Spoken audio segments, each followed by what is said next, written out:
Fear to talk, কথা বলতে ভয়, কথা বলতে ভয় হয় না অনেকের?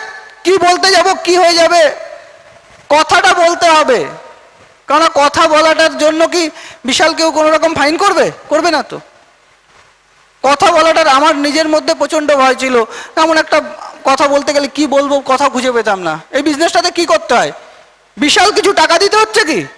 দিতে হচ্ছে না। এই বিজনেসটাতে আপনাকে একটু সময় দিতে হবে আর একটু কথা বলতে হবে।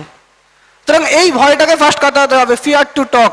কিন্তু সেই কথা বলার ভয়টা আসে কোত্থেকে? দ্বিতীয় আরেকটা ভয় তার পিছনে লুকিয়ে থাকে, যেটা সবচেয়ে ডেঞ্জারাস। সেটা কি? Fear to lose reputation. Fear to lose reputation মানে আমি অমুক, আমাকে অত লোক এই বলে চেনে, আমি আজকে আবার এইটা বলতে যাব, কি ভাববে?